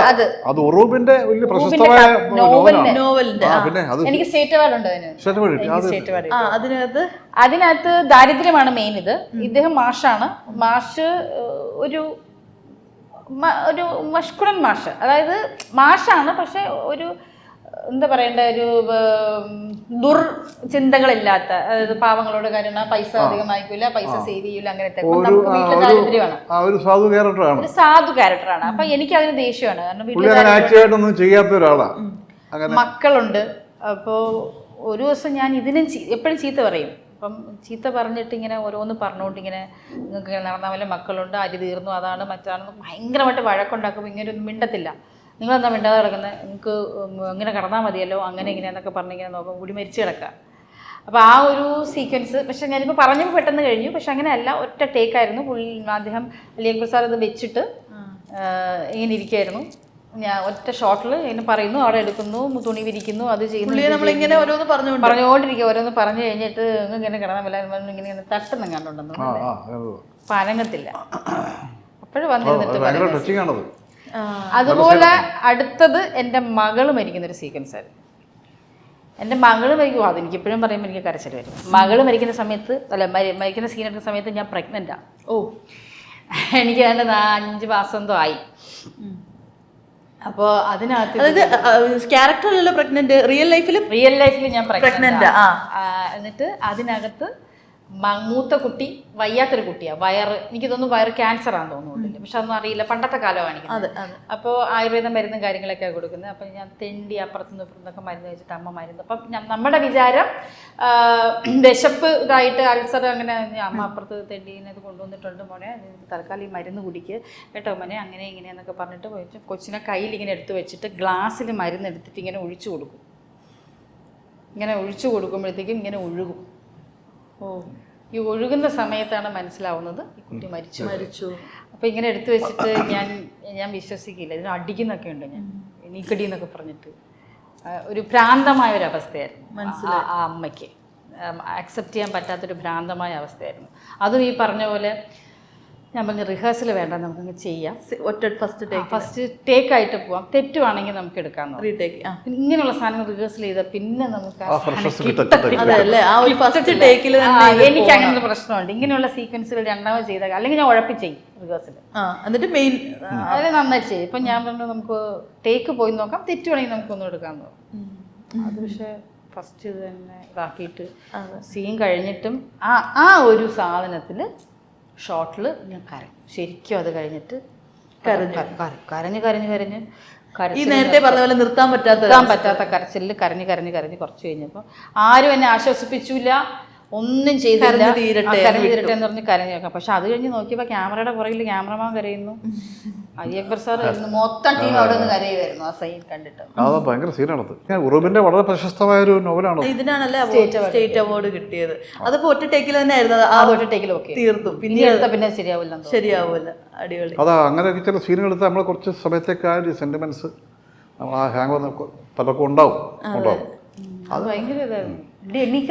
എന്നോട് പറഞ്ഞു എണീക്കടി എന്നൊക്കെ പറഞ്ഞിട്ട് ഞാൻ അടിക്കുന്നൊക്കെ ഉണ്ട്. ഇപ്പോഴും ചേച്ചിക്ക് ഇത് പറയുമ്പോഴത്തേക്ക് അത് കറക്റ്റ് മറ്റേ ഒരു സ്ക്രീനിൽ കാണുന്ന പോലെ മനസ്സിൽ വരുമായിരിക്കും.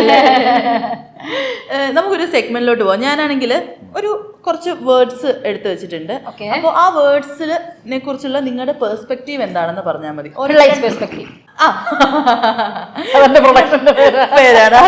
ഞാനപ്പോൾ ആ വേർഡ്സ് പറയാം. ഫസ്റ്റ് മഞ്ജു ചോദിക്കാം. ലൈഫിനെ കുറിച്ച് എന്താണെന്നത് ലൈഫിനെ ഒറ്റ വാക്ക് പറയണം. ഒറ്റ വാക്കല്ല, ഒരു സെന്റൻസ് ആയിട്ട് വേണമെങ്കിൽ പറയാം. എന്താണ് ചേച്ചിക്ക് ലൈഫ് എന്ന് പറയുമ്പോഴത്തേക്ക് അതിനെ കുറിച്ച് പറയാൻ തോന്നുന്നത് ചേച്ചിയുടെ ഒരു പെർസ്പെക്റ്റീവില്? Life is very challenging. അതായത് പല ഉയർച്ചകളും താഴ്ചകളും പല സിറ്റുവേഷൻസും ഉണ്ടാവും. അത് ഓവർകം ചെയ്തു പോയി സക്സസ് ആവുന്നിടത്താണ് യഥാർത്ഥ വിജയം എന്ന് പറയുന്നത്. അല്ലാതെ ഈസി ആയിട്ട് ചെയ്തു പോകുന്നത് എനിക്കൊരു വിജയം തന്നെയാണ്. പക്ഷെ ഇതിൽ കുറച്ചും കൂടെ നമുക്ക് ലൈഫിലെ എക്സ്പീരിയൻസസ് വേണമെന്ന് വിചാരിക്കുന്ന ഒരാളാണ്. നമ്മൾ എല്ലാ കാര്യങ്ങളും എക്സ്പീരിയൻസ് ചെയ്യണം. പിന്നെ ലൈഫിൽ ഹാപ്പി ആവണോ വേണ്ടയോ തീരുമാനിക്കപ്പെടേണ്ടത് നമ്മൾ തന്നെയാണ്. ഞാൻ വിചാരിക്കണം നമ്മുടെ ലൈഫ് എങ്ങനെ പോകണം ഞാൻ തന്നെ വിചാരിക്കണം. ഒരാൾ വിചാരിച്ചാൽ എന്നെ വിഷമിപ്പിക്കാൻ പറ്റില്ല. അതുകൊണ്ട് തന്നെയാണ് ഈ മെസ്സേജുകളൊന്നും എന്നെ ഒരിക്കലും ഹേർട്ട് ചെയ്തിട്ടില്ല. എനിക്ക് നെഗറ്റീവ് കമന്റ്സ് ഇല്ലെന്നാണോ വിചാരം? ഇഷ്ടംപോലെ ഉണ്ട്. പക്ഷെ അതൊന്നും എന്നെ ഹേർട്ട് ചെയ്യില്ല, എന്നെ ടച്ച് ചെയ്യത്തില്ല. നമ്മൾ അറിയാത്ത ആളുകൾ പറയാൻ നമ്മൾ എന്തിനു മൈൻഡ് ചെയ്യണം? ഞാൻ കഷ്ടപ്പെട്ട് ഞാൻ എൻ്റെ ലൈഫ് മുന്നോട്ട് ഇങ്ങനെ ഉണ്ടാക്കുന്നത് അവരെന്തിനാണ് നോക്കുന്നത്? എനിക്ക് ലൈഫിൽ എൻ്റെ അച്ഛൻ, എൻ്റെ അമ്മ, എൻ്റെ മോളെ മാത്രം എനിക്ക് ബോധിപ്പിച്ചാൽ മതി. വേറെ ഒരു പുറത്തുനിന്ന് ഒരാൾ നമ്മുടെ ലൈഫിൽ ഒരു കമന്റ് പറയേണ്ട പോലും ആവശ്യമില്ല. പിന്നെ അവര് പറയട്ടെ. അതെ, സമാധാനം അത് കിട്ടുന്നെങ്കിൽ പിന്നെ നമ്മൾ ഇഷ്ടംപോലെ ടൈം ഉണ്ടല്ലോ ചേച്ചി. അശോകൻ ചേട്ടനോട് ഫ്രണ്ട്ഷിപ്പ് എന്താ ഫ്രണ്ട്ഷിപ്പ് എന്നുള്ളതല്ലേ? ചേട്ടന് ഫ്രണ്ട്ഷിപ്പ് എന്ന് പറയുമ്പോഴത്തേക്ക് പെട്ടെന്ന് ഇപ്പൊ മനസ്സിലോട്ട് വന്നത് കുറച്ച് സുഹൃത്തുക്കളുടെ മുഖങ്ങളാണോ? എന്താണ് ഫ്രണ്ട്ഷിപ്പ് എന്ന് പറയുമ്പോൾ ആദ്യം മനസ്സിലോട്ട് വരുന്നത്? സമയം കളയാനുള്ള ഒരു ഉപാധിയായിട്ട് എനിക്ക് തോന്നുന്നു. ഫ്രണ്ട്ഷിപ്പ് ആദ്യം തോന്നുന്നത് അത് തന്നെയാണ്. സമയം കളയാന്ന് പറയുമ്പോൾ നമുക്ക് സന്തോഷമുള്ള കാര്യങ്ങളാണ്. സന്തോഷം ജീവിതത്തിൽ വേണ്ടത് സന്തോഷമാണ്. അതെ. പക്ഷെ ജീവിതം എന്ന് പറയുന്നത് സുഖവും ദുഃഖവും ഒരുമിച്ചുള്ള കാര്യം ഈ പറഞ്ഞാൽ അതിന് ചേർന്നാണ് ലൈഫ് എന്ന് പറയുന്നത്. ഫ്രണ്ട്ഷിപ്പ് എന്ന് പറയുമ്പോൾ നമുക്ക് സമയം കളയാനും നമ്മുടെ മനസ്സിൽ സന്തോഷം ഉണ്ടാക്കുന്ന കാര്യങ്ങളും ഒക്കെയുള്ള ആണ് ഒരു ഫ്രണ്ട്ഷിപ്പ്. ഇപ്പോൾ എല്ലാവർക്കും അറിയാവുന്ന കാര്യമാണ്. പരസ്പരം സുഹൃത്തുക്കൾ തമ്മിലാകുമ്പോൾ ഒരു നല്ല വിഷമവും സന്തോഷമുള്ള കാര്യങ്ങൾ ഫ്രണ്ട്സ് ആകുമ്പോൾ ഒരുമിച്ച് നിൽക്കുക എന്നുള്ളതാണ് നമ്മളെല്ലാം പഠിച്ചിരിക്കുന്നത്, അല്ലേ? അതാണ് ഗുഡ് ഫ്രണ്ട്ഷിപ്പ് എന്ന് പറയുന്നത്. ഫ്രണ്ട്ഷിപ്പ് എന്ന് പറഞ്ഞാൽ ഗുഡ് ഫ്രണ്ട്ഷിപ്പാണ് ഉദ്ദേശിക്കുന്നത്. മോശം ഫ്രണ്ട്ഷിപ്പ് എന്ന് പറഞ്ഞാൽ നമുക്കെന്തെങ്കിലും ഒരു ചെറിയൊരു ദോഷം വന്നു കഴിഞ്ഞാൽ ശരി പിന്നെ കാണാൻ പറഞ്ഞ് പതുക്കെ പിന്നെ തലയെ കൊണ്ടിട്ട് പോകുന്ന പാർട്ടീസ് അല്ല.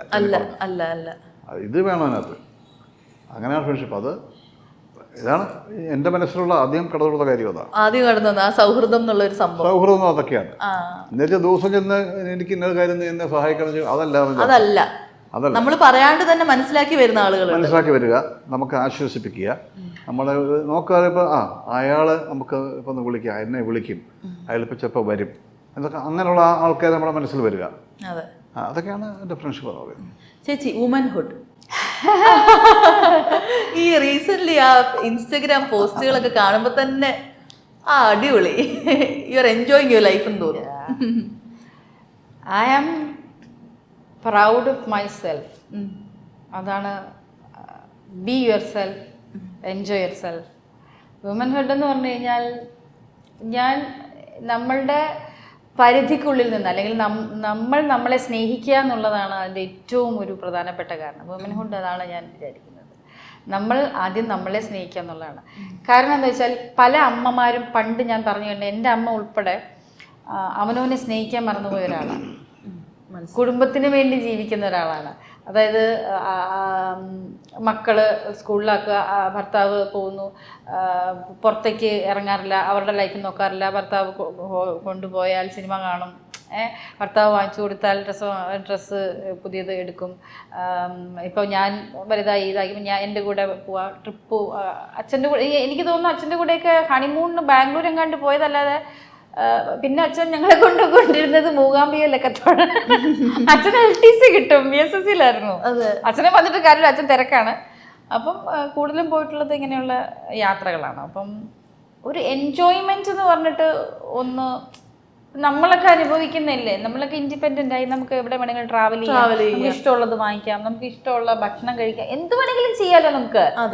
ഇപ്പോഴത്തെ സ്ത്രീകൾക്ക് അങ്ങനെ ഒരു ഗുണമുണ്ട്. ഒരു 85-90% സ്ത്രീകൾ, മുഴുവൻ സ്ത്രീകളെ ഞാൻ പറയുന്നില്ല, പണ്ടത്തെ വെച്ച് നോക്കുവാണെങ്കിൽ ഒരു വലിയ പെർസെന്റേജിന് ഉണ്ട്.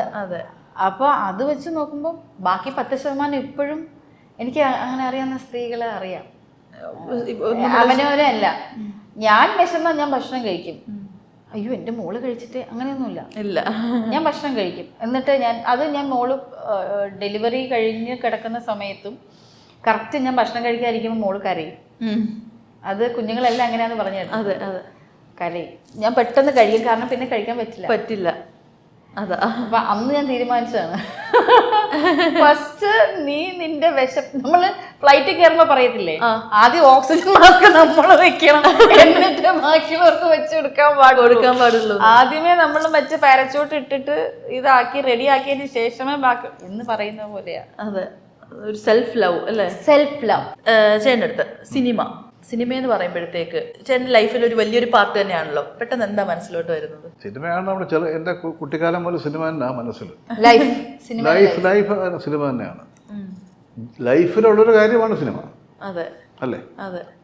അപ്പോൾ ഓർമ്മയുള്ള സമയം സിനിമയാണ് എൻ്റെ മനസ്സിൽ കിടക്കുന്നത്. സിനിമയിൽ ഇന്നും സിനിമ എനിക്ക് സ്വപ്നമാണ്. തീർച്ചയായിട്ടും. ഒരു കൊതിയാണല്ലേ സിനിമ എന്ന് പറയുന്നത്? തീർച്ചയായും സിനിമ എപ്പോഴും എൻ്റെ സ്വപ്നമാണ്. ഇന്നും നാളെ നമ്മൾ മരിക്കുന്ന വരെ സിനിമ നമ്മുടെ സ്വപ്നമാണ്, നമ്മുടെ ആഗ്രഹമാണ്, സ്വപ്നമാണ്, അംബീഷനാണ്. അത് പറയാതിരിക്കാൻ പറ്റുന്നില്ല. ലൈഫ് തന്നെ സിനിമയാണ് എൻ്റെ. അല്ല, ഇതൊന്നും ആലോചിച്ച് കഴിഞ്ഞാൽ വളരെ കുഞ്ഞു പ്രായം മുതലുള്ളത് ഏത് നിമിഷം വേണമെങ്കിലും ഒന്ന് ടി വിയിലൊക്കെ ആണെങ്കിൽ അല്ലെങ്കിൽ യൂട്യൂബിലൊക്കെ ആയാലും ഇട്ട് കാണാം, ഏത് പ്രായമാണെങ്കിലും. അതെ അതെ അതെ. അതൊരു ഭയങ്കര ബ്ലെസ്സിങ് അല്ലേ? ആർക്കും അങ്ങനെ വളരെ ചുരുക്കം പേർക്കല്ലേ അങ്ങനത്തെ ഒരു ലക്കൊക്കെ കിട്ടുള്ളൂ. ശരിയാണ്. അത് സിനിമ നമ്മുടെ മനസ്സും ഒക്കെ സിനിമ തന്നെയാണ്. ആ ഒരു സ്വപ്നം, ലൈഫ്, ജീവിതം എല്ലാം സിനിമ സ്വപ്നം തന്നെയാണ്. ആ സ്വപ്നം എന്ന് പറയുന്നത് നമ്മൾ സിനിമയിൽ വന്നു, സിനിമയിൽ നമുക്ക് ഇഷ്ടമുള്ള കഥാപാത്രങ്ങൾ ചെയ്യുന്നു, അതിന് പോപ്പുലാരിറ്റി കിട്ടുന്നു, ആൾക്കാർ അതിനെ കാണുന്നു, അതിനെ ഇഷ്ടപ്പെടുന്നുണ്ട്, അത് വിമർശനവും അല്ല എല്ലാ കാര്യങ്ങളും. അപ്പോൾ ഇതൊക്കെ ആ ഒരു പോപ്പുലാരിറ്റിയിൽ പെടുന്ന കാര്യങ്ങൾ അതെല്ലാം.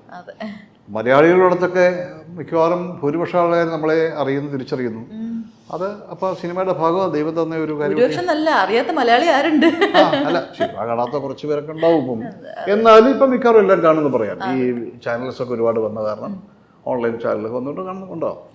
അപ്പോൾ ഇപ്പോഴും നാളെയും എല്ലാം ജനിച്ചപ്പോൾ ഓർമ്മ സമയം പോലെ സിനിമ തന്നെയാണ്.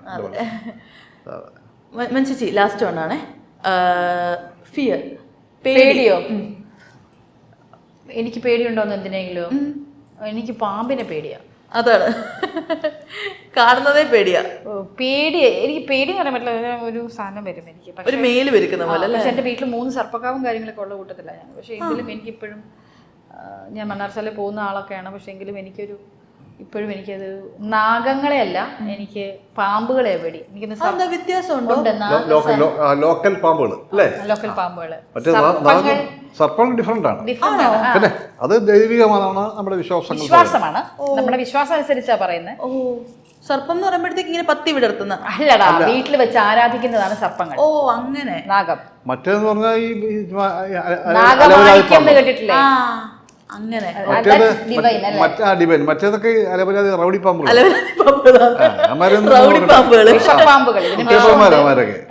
അമ്മരൊക്കെ വൃത്തികെട്ടവന്മാർ. നമ്മൾ ആരാധിക്കുന്ന വേറെ.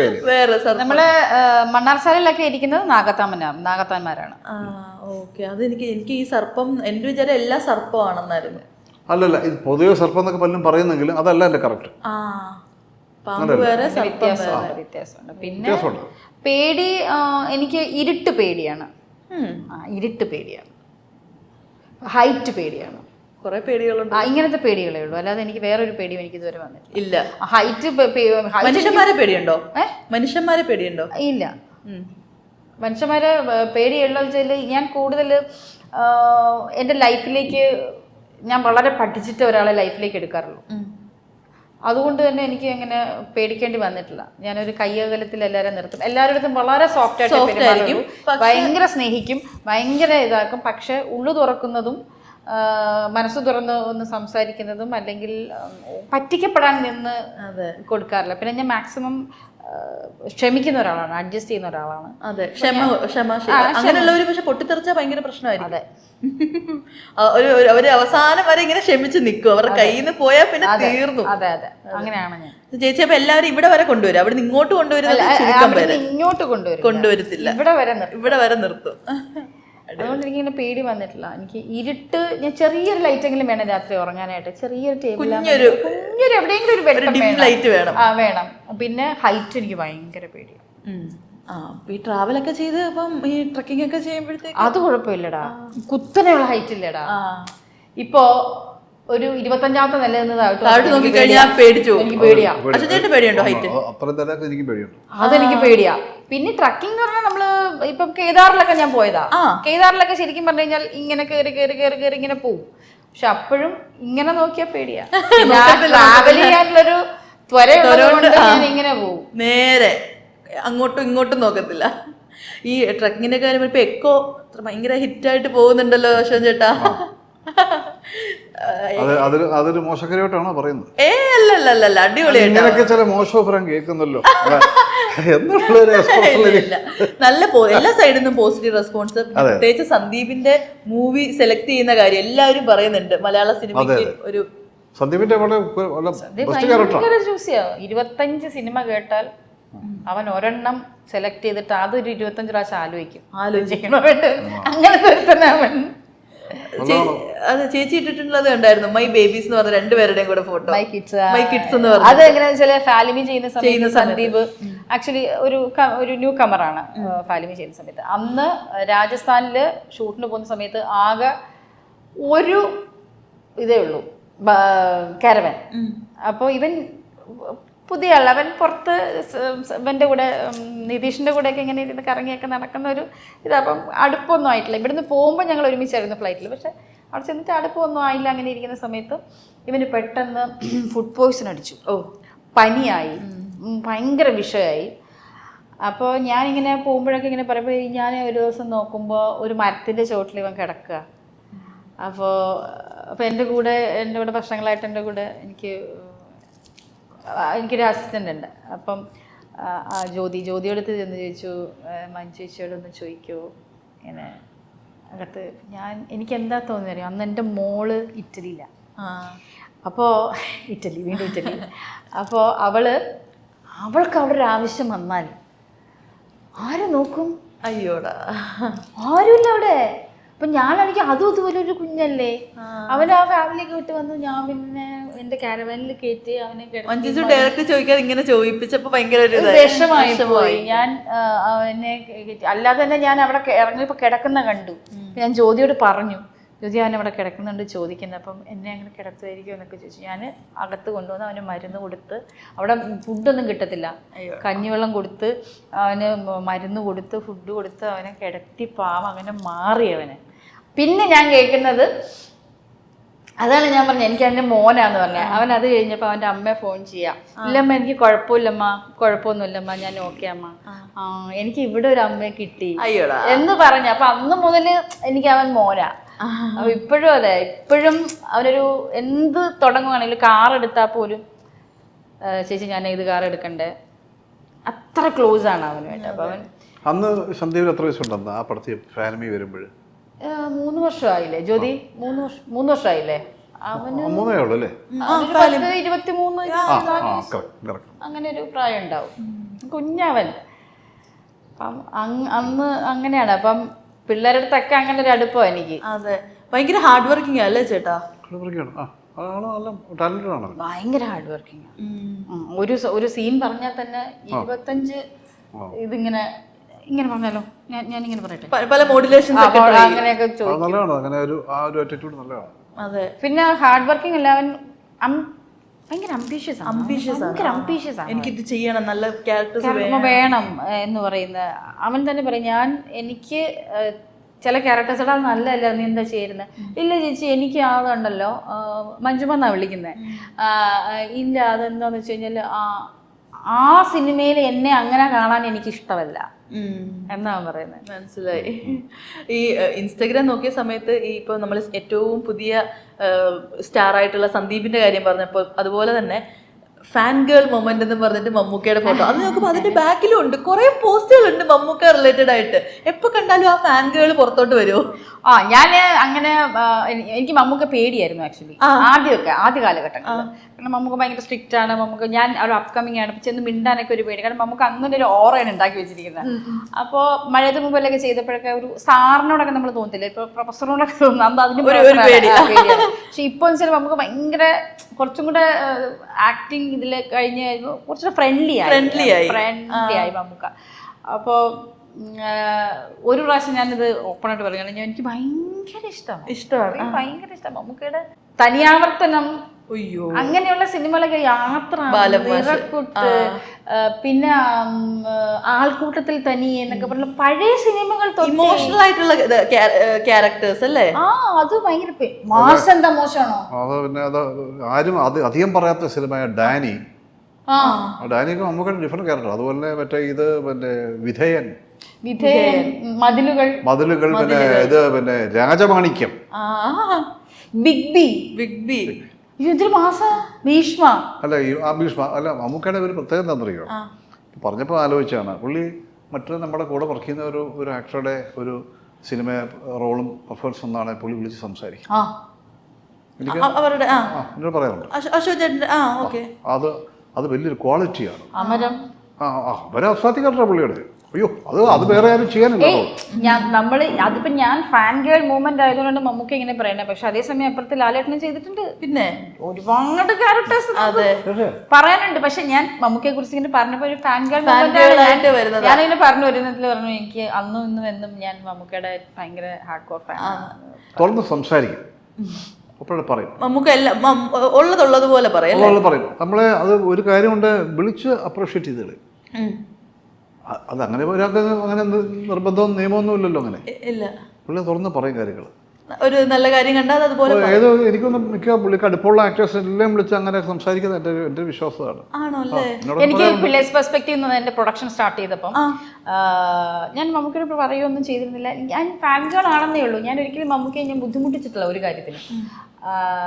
എനിക്ക് ഇങ്ങോട്ട് മെസ്സേജ് അയച്ചു, ബെസ്റ്റ് വിഷസ് ഫോർ ഇയർ. അയ്യോടാ, ഒട്ടും പ്രതീക്ഷിക്കാതെ. ഞാൻ പറഞ്ഞു മമ്മൂക്ക എനിക്ക് ഓസ്കാർ കിട്ടിയ പോലെ. ചേച്ചി തുള്ളി ചാടിയപ്പോ പിന്നെ ഭയങ്കരമായിട്ട്. പിന്നെ കാണുമ്പോഴൊക്കെ മോള് അവിടെ തന്നെ നിർത്തണം, പഠിപ്പിക്കുന്നിടത്ത് അവൾ ഇങ്ങോട്ട് വരണ്ടെന്ന് പറ. എഡ്യൂക്കേഷൻ എല്ലാം നല്ല ശ്രദ്ധിക്കും അല്ലേ? അങ്ങനെ ഒരു എവിടെയെങ്കിലും വെച്ച് കാണുമ്പോഴൊക്കെ ഇങ്ങനെ സംസാരിക്കും. പിന്നെ എനിക്ക് ഏറ്റവും വെച്ചാൽ എൻ്റെ അപ്പൂപ്പൻ മരിച്ചപ്പോ, SP പിള്ള മരിച്ചപ്പോ ആകെ വന്ന ഒരു ഹീറോ എന്ന് പറയുന്നത് മമ്മൂക്കയാണ്. വേറെ ആരും വന്നിരുന്നില്ല.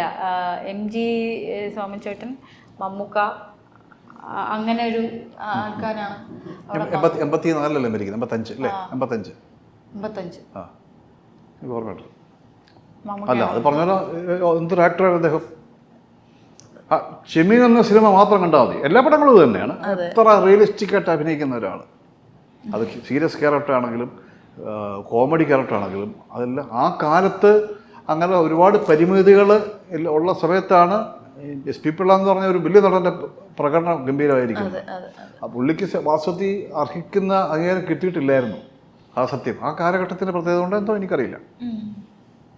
ചെമ്മീനെ എല്ലാം ഓരോ ആക്ടേഴ്സും നോക്കിക്കോളൂ, തകർത്തഭിനയിച്ചിരിക്കുക, വലിയ ഭയങ്കര ആക്ടർ. പക്ഷെ അത് ആ ബിഗിനിങ് ടു എൻഡ് ഈ ക്യാരക്ടർ ഭയങ്കര ഇത് കൊടുത്തിട്ട് ക്യാരക്ടറാണ് ചെമ്മീനകത്ത്. ആദ്യത്തെ 500 സിനിമകൾ പൂർത്തിയാക്കിയ കേരളത്തിൽ സെലക്ട് ചെയ്ത തമിഴ്നാട് ഗവൺമെന്റ് ആദരിച്ച ആൾക്കാരായിരുന്നു നസീർ സാറും SP പിള്ളയും. അതൊരു സ്വർണ്ണരഥവും വെള്ളി രഥവും ഒക്കെ ആയിട്ട് അതായിരുന്നു മൊമെന്റോ ആയിട്ട് കിട്ടിയത്. അടിപൊളി. നമ്മൾ തനിയാവർത്തത്തിന്റെ കാര്യം നേരത്തെ പറഞ്ഞില്ലേ, എനിക്കത് കണ്ടിട്ട് ഞാൻ മറ്റേ ട്രോമറ്റൈസ്ഡ് ആയിപ്പോയി. പിന്നീട് എന്തോ പോലെ ആയിപ്പോയി. ഒരു ഭ്രാന്തില്ലാത്ത ഒരാളെ ഭ്രാന്തനാക്കിയപ്പോഴത്തേക്ക്. അതായത് മമ്മൂക്കയുടെ തനിയാവർത്തനവും ലാലേട്ടന്റെ സതയോ ഈ 2 സിനിമകളാണ് കലക്കി. നമുക്ക് ഇങ്ങനെ കണ്ടോണ്ടിരിക്കാൻ പറ്റില്ല. അതിന്റെ ചില സീനുകളൊക്കെ കുട്ടികളായിട്ടുള്ള സംഭവങ്ങളൊക്കെ ഭീകരമാണ്. ഒരു തവണ കാണാൻ പറ്റുള്ളൂ അല്ലേ? ഒരു തവണ പോലും അത് അറിയാതെ കാണണം. ഇങ്ങനെയൊന്നും അല്ലാന്നും പറഞ്ഞു ഞാൻ ആ സീൻ ഞാൻ നിർത്തി പിന്നെ കണ്ടിട്ടില്ല, കാണാൻ പറ്റില്ല. അതെ, നമ്മുടെ ഒരു മനസ്സ് തന്നെ അങ്ങ് പോകും അല്ലേ കുറച്ച് നേരത്തേക്ക്. അതെ. അപ്പൊ എന്തായാലും ഒരുപാട് സന്തോഷം. നിങ്ങളടുത്തൊക്കെ സംസാരിച്ചുകൊണ്ട് കഴിഞ്ഞാൽ സത്യം പറഞ്ഞാൽ നിർത്താൻ തോന്നില്ല. പക്ഷെ നിങ്ങൾക്ക് സമയമില്ലല്ലോ, വിശക്കുന്നുണ്ട്, അതുകൊണ്ട് തന്നെ. അപ്പൊ എന്തായാലും നമുക്ക് വൈൻഡ് അപ്പ് ചെയ്യാം. ചേച്ചി, മോളുടെ കഴുത്ത് എങ്ങനെയുണ്ട്? ഈ കൊച്ചെല്ലാം കാണും കേട്ടോ. ഇവർക്ക് തന്നെ ജോലിയും തോന്നുന്നു. റീൽസ് ഇങ്ങനെ നിൽക്കില്ലല്ലോ, കമന്റ് ഇട്ടേക്കുന്നുണ്ട്. എനിക്ക് പണിയായി കഴുത്തൊക്കെ ഇങ്ങനെ ബാക്കിലോട്ട് ആക്കിയത്. അപ്പൊ എന്തായാലും അശോകൻ ചേട്ടാ, ചേച്ചി, ഒത്തിരി സന്തോഷം. Thank you so much. Thank you. Yes! Oxygen Year End Sale. Home അപ്ലയൻസിനും ഡിജിറ്റൽ ഗാഡ്ജറ്റ്സിനും ഈ വർഷത്തെ ഏറ്റവും വലിയ ഓഫറുമായി ഓക്സിജൻ ഇയർ എൻഡ് സെയിൽ ആരംഭിച്ചിരിക്കുന്നു. Say yes to EMIs, exchanges and more only at Oxygen, the digital expert. Oxygen, the digital expert. Make every wedding unforgettable. Joya Lucas, world's favorite jeweler.